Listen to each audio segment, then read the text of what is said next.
Good morning. We are not doing a reading of the Apocrypha today, which reminds me I need to play on this and tell them that. Good morning. We are not doing a read through of the Apocrypha today. That's why I have this short. Every 2 weeks, we're going to try and do a reading from one of the works I'm going through right now. Right? This is going to be the works of Jacob Arminius. So if you're here for the Apocrypha and not this, I encourage you to stay for this. You'll need to go to the channel. This is quite a long oration, so it won't fit on a series of shorts. It's just going to be one video on the channel. But for you guys on the shorts, Apocrypha readings will be resuming tomorrow. We are just going to be on this every two Mondays. We're going to be skipping them to do something like this. So please feel free to follow along through that to learn about Arminianism and what the channel's longer form videos are kind of the focus of. And if that's not your cup of tea, I understand. We'll see you in the other videos. As for you guys, cameras are both right in front of each other. I don't know why I moved. We are going to be reading Oration 1. This is from the works of Jacob Arminius, Volume 1. Who's the editor for this one? Edited by Anthony Yule. And I'll have a link in CCEL, because these are all in the public domain, in the description. If you don't have a physical copy yourself and want to try and follow along, and I'll do that for every video. Hopefully they'll match up, but if they don't match up volume and stuff on CCEL, I'll be sure to have the correct link to the right oration or whatever reading we're going through disputation in the description, proper. And we will be drinking non-sponsored as we go through this, because it's going to be quite long. So Oration 1 by Jacob Arminius, the object of theology. The Almighty God alone, being the inherent and absolute right, will and power of determining concerning us, since therefore it has pleased him to call me, his unworthy servant, from the ecclesiastical functions, which I have for some years discharged in the church of his Son, in the populous city of Amsterdam, and to give me the appointment of the theological professorship in this most celebrated university, I accounted it my duty not to manifest too much reluctance to this vocation, although I was well acquainted with my incapacity for such an office, which was the greatest willingness and sincerity I then confessed and must still acknowledge. Indeed, the consciousness of my own insufficiency operated as a persuasive to me not to listen to this vocation, of which fact I can cite as my own insufficiency. I can cite as a witness that God, who is both the inspector and the judge of my conscience. Of this consciousness of my own insufficiency, several persons of great probity and learning are also witnesses, for they were the cause of my engaging in this office, provided it were offered to me in a legitimate order and manner. But as they suggested, and as experience itself had frequently taught me, that it is a dangerous thing to adhere to one's own judgment with pertinacity, and to pay too much regard to the opinion which we entertain of ourselves, because almost all of us have little discernment in those matters which concern ourselves, I suffered myself to be induced by the authority of their judgment to enter upon this difficult and burdensome province, which may God enable me to commence with tokens of his divine appropriation and under his propitious auspices. Although I am beyond measure cast down and almost shudder with fear, solely at the anticipation of this office and its duties, yet I can scarcely indulge in a doubt of divine approval and support when my mind attentively considers what are the causes on account of which this vocation was appointed, the manner in which it is committed to execution, and the means and plans by which it is brought to a conclusion. From all these considerations, I feel a persuasion that has been divinely instituted and brought to perfection. For this cause I entertain an assured hope of the perpetual presence of divine assistance, and with due humility of mind. I venture in God's holy name to take this charge upon me and enter upon its duties. I most earnestly beseech all and each of you, and if the benevolence which to the present time you have expressed towards me by many, and most signal tokens will allow such a liberty, I implore, nay, so pressing is my present necessity, I solemnly conjure you, to unite with me in ardent wishes and fervent intercessions before God, the Father of lights, that ready as I am, out of pure affection to contribute to your profit, he may be pleased graciously to supply his servants with the gifts which are necessary to the proper discharge of these functions, and to bestow upon me his benevolent favor, guidance, and protection through the whole course of this vocation. But it appears to me that shall be acting to some good purpose, if at the commencement of my office I offer some general remarks of sacred theology, by the way of preface, and enter into an explanation of its extent, dignity, and excellence. This discourse will serve yet more and more to incite the mind of students who profess themselves dedicated to the service of this divine wisdom, fearlessly to proceed in the career upon which they have entered, diligently to urge on their progress, and to keep up an unceasing contest till they arrive at its termination. Thus may they hereafter become the instruments of God unto salvation in the church of saints, qualified and fitted for the sanctification of his divine name, and formed for the edifying of the body of Christ in the Spirit. When I have effected this design, I shall think with Socrates, that in such an entrance of my duties I have discharged no inconsiderable part of them to some good effect. For that wisest of the Gentiles was accustomed to say that he had properly accomplished his duty of teaching when he had once communicated an impulse to the minds of his hearers, and had inspired them with an ardent desire of learning. Nor did he make this remark without reason. For to a willing man nothing is difficult, especially when God has promised the clearest revelation of his secrets to those who shall meditate on his law day and night. Psalm 1:2. In such a manner does this promise of God act, that on those matters which far surpass the capacity of the human mind, we may adopt the expression of Socrates: if thou be desirous of receiving instruction, thou shalt learn many things. This explanation will be of no small service to myself, for in the very earnest recommendation this study which I give to others, I prescribe to myself a law and rule by which I ought to walk in its profession.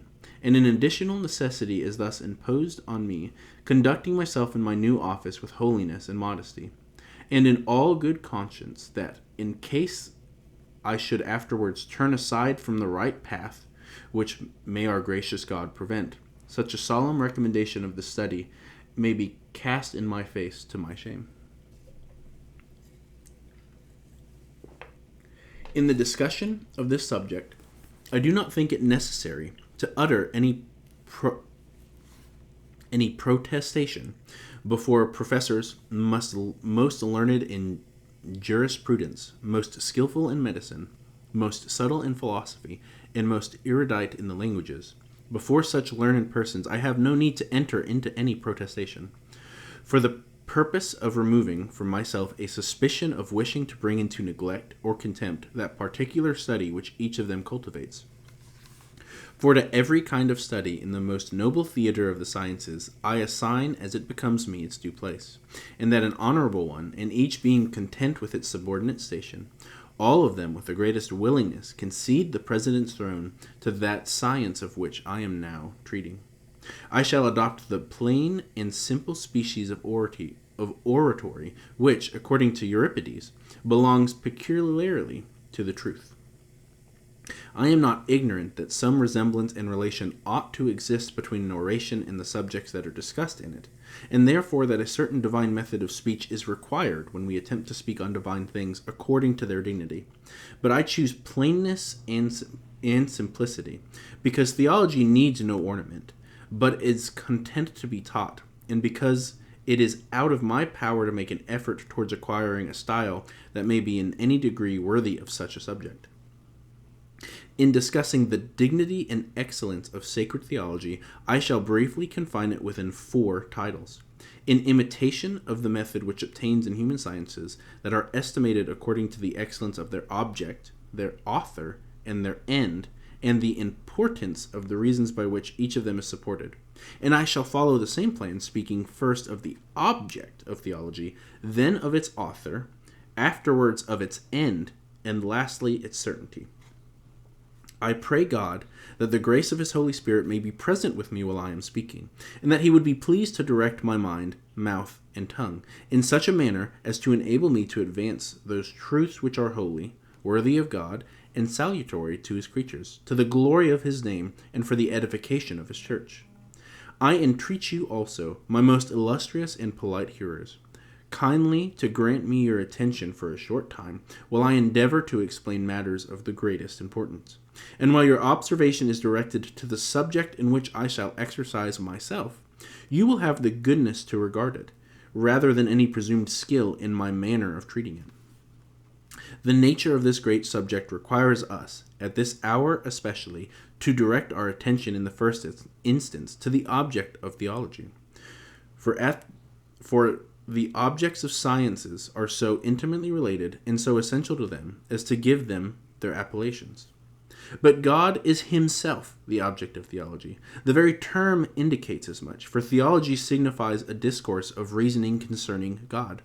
This is likewise indicated by the definition which the apostle gives us of this science, when he describes it as the truth which is after godliness. Titus 1:1.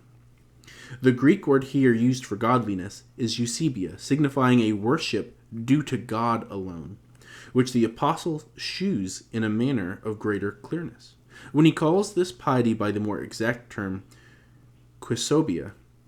All other sciences have their objects, noble indeed, and worthy to engage the notice of the human mind, and in the contemplation of which much time, leisure, and diligence may be profitably occupied. In general metaphysics, the object of study is being, but let us consider the conditions that are generally employed to commend the object of any science. The object is most excellent. 1. Which is in itself the best and the greatest and immutable. 2. Which, in relation to the mind, is most lucid and clear, and most easily proposed and unfolded to the view of the mental powers. And 3. Which is likewise able, by its action on the mind, completely to fill it, and to satisfy its infinite desires. These three conditions are in the highest degree discovered in God and in him alone, who is the subject of the theological study. He is the best being. He is the first and chief good, and goodness itself. He alone is good as goodness itself, as ready to communicate as it is possible for him to be communicated. His liberality is only equaled by the boundless treasures which he possesses, both of which are infinite and restricted only by the capacity of the recipient, which he appoints as a limit and measure to the goodness of his nature and to the communication of himself. He is the greatest being, and the only great one, for he is able to subdue to his sway even nothing itself, that it may become capable of divine good by the communication of himself. He calleth those things which are not as though they were. Romans 9:17. And in that manner, by his word, he places them in the number of beings, although it is out of darkness that they received his commands to emerge and come into existence. All nations before him are as nothing. The inhabitants thereof are as grasshoppers, and the princes nothing. Isaiah,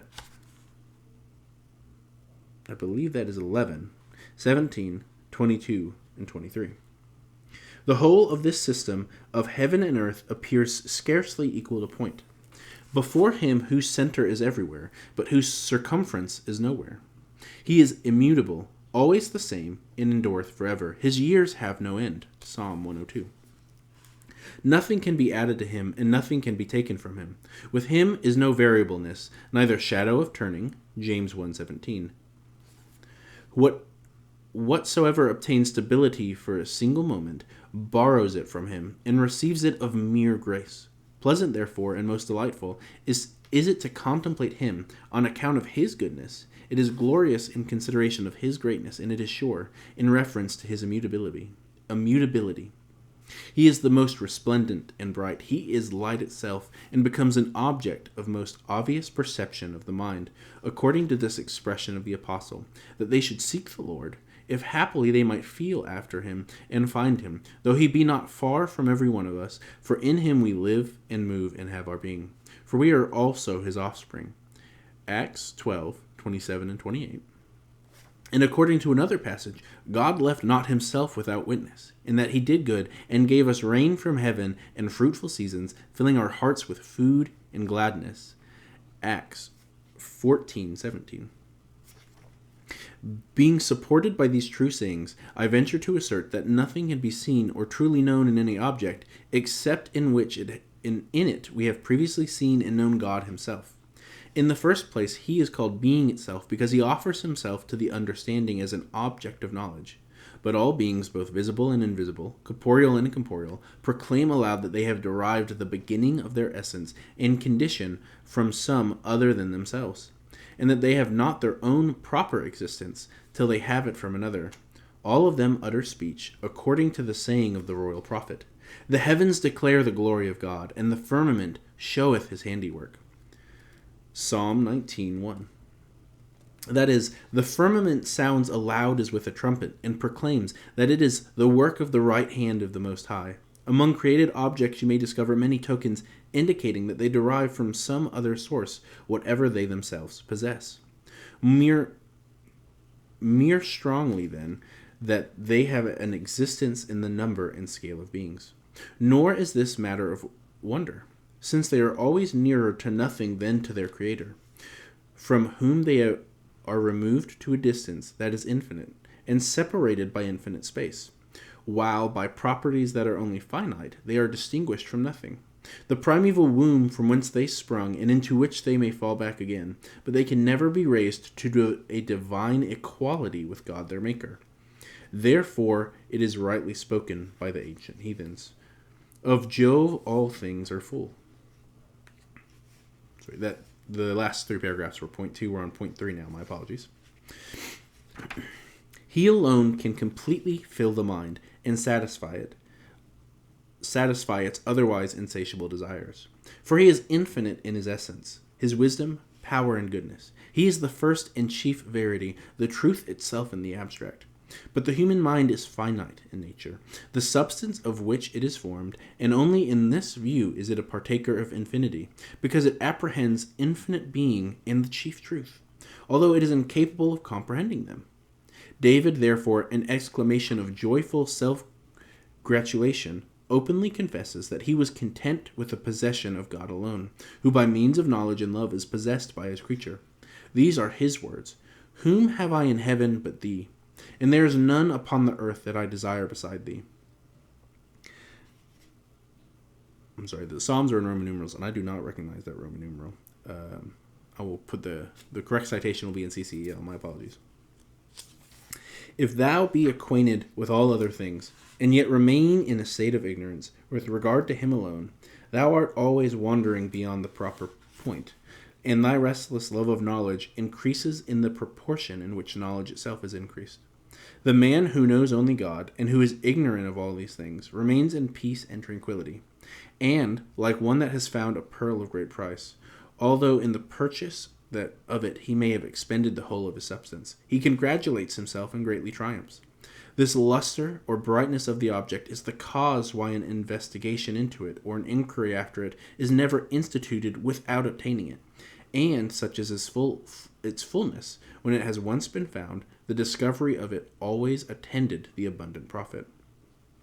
But we must consider this object more strictly, for we treat of it in reference to its being the object of our theology, according to which we have a knowledge of God in this life.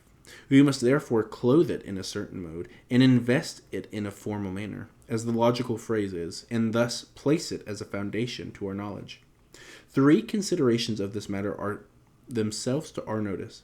The first is that we cannot receive the object in the infinity of its nature. Our necessity, therefore, requires it to be proposed in a manner that is accommodated to our capacity. The second is that it is not proper, in the first moment of revelation, for such a large measure to be disclosed and manifested by the light of grace, as may be received into the human mind when it is illuminated by the light of glory, and by that process enlarged to a greater capacity. For by a right use of the knowledge of grace, we must proceed upwards by the rule of divine righteousness to the more sublime knowledge of glory, according to that saying, "To him that hath shall be given." The third is that this object is not laid before our theology merely to be known, but when known, to be worshipped, for the theology, which belongs to this world, is practical and through faith. Theoretical theology belongs to the other world and consists of pure and unclouded vision. According to the expression of the apostle, we walk by faith and not by sight, 2 Corinthians 5:7. And that of another apostle, that then shall we be like him, for we shall see him as he is, 1 John 3:2. For this reason, we must clothe the object of our theology in such a manner as may enable it to incline us to worship God, and fully to persuade and win us over to that practice. The last design in this line and rule of this formal relation according to which God becomes the subject of our theology, but that man may be induced by a willing obedience and humble submission of the mind to worship God, it is necessary for him to believe from a certain persuasion of the heart. 1. That it is the will of God to be worshipped, and that worship is due him. 2. That the worship of him will not be in vain, but will be recompensed with an exceedingly great reward. 3. That a mode of worship must be instituted according to his command. To these three particulars ought to be added a knowledge of the mode prescribed. Our theology, then, delivers three things concerning the subject, as necessary and sufficient to be known in relation to the preceding subjects of belief. The first is concerning the nature of God, the second concerning his action, and the third concerning his will. 1. Concerning his nature, that it is worthy to receive adoration on account of its justice, and that it is qualified to form a right judgment of that worship on account of its wisdom, and that it is prompt and able to bestow rewards on account of its goodness and the perfection of its own blessedness. 2. Two actions have been ascribed to God for the same purpose. They are creation and providence. The creation of all things, and especially of man after God's own image, upon which is founded his sovereign authority over man, and from which he deduced the right of requiring worship from man and enjoining obedience upon him, according to that very just complaint of God by Malachi. If then I be a father, where is mine honor? And if I be a master, where is my fear? 1:6-2. That providence is to be ascribed to God, by which he governs all things, and according to which he exercises a holy, just, and wise care and oversight over man himself, and those things which relate to him, but chiefly over the worship and obedience which he is bound to render to his God. 3. Lastly, it treats of the will of God expressed in a certain covenant into which he has entered with man, in which consists of two parts. Part 1, the one by which he declares it to be his pleasure to receive adoration from man, and at the same time prescribes the mode of performing that worship, for it is his will to be worshipped from obedience, and not at the option or discretion of man. 2. The other, by which God promises that he will abundantly compensate man for the worship which he performs, requiring not only adoration for the benefits already conferred upon man, as a trial of his gratitude, but likewise that he may communicate to man infinitely greater things to the consummation of his felicity. For as he occupied the first place in conferring blessings and doing good, because that high station was his due, since man was about to be called into existence among the number of creatures, so likewise it is his desire that the last place in doing good be reserved for him, according to the infinite perfection of his goodness and blessedness, who is the fountain of good and the extreme boundary of happiness, the creator and at the same time the glorifier of his worshippers. It is according to this last action of his that he is called by some persons the object of theology, and that not improperly, because in this last are included all the preceding. In the way which has been thus compendiously pointed out, the infinite disputes of the schoolmen concerning the formal relation by which God is the object of theology may, in my opinion, be adjusted and decided. But as I think it a culpable deed to abuse your patience, I shall decline to say any more on this part of the subject. And that is going to be part 1 of this disputation. We are already 25 minutes in. We do have quite a few more pages. We have about eight more in this volume, and that was only, I think, 4 pages. So the next video will be lengthy, just a heads up for you guys who are going to be buckling down with me on this. But I think it's worth going through these. I will try to edit these into one video. If not, then you guys will be finishing this video and going to the next one. Please hit that like and subscribe button. It does help out. We are going to be trying to work through as many of Jacob Arminius' writings as we can this year. I would like to get through all 3 of those volumes in 1 year, but I have a feeling that that's not going to happen. We'll see. Of course, things can happen, right? I'm busy. I'm a student working full time. I'm going to try and get to those, but if they don't come out super consistently and only come out in parts, like I don't finish a full reading like I'm going to when I get back home, I'm going to finish recording this first oration, then that's just going to be part of it. Hopefully we can get through one complete work each time we sit down to record. Some of them are quite short. Unfortunately, some of them are quite long. So it'll just depend on how much time I have to fit in a recording thing in my schedule. With that, I hope you guys are enjoying these. And as I said, in the description below will be a CCEL link to the oration itself. And we'll have tons of other content on the channel. If you tried to watch through this and it wasn't your cup of tea, we do Apocrypha readings or the Deuterocanon. We make videos on Wesleyan Arminianism. Right now we're doing a lot of primary focus on the basics of Arminianism. And of course I'll mention John Wesley, as that's a tradition I come from, as Methodism.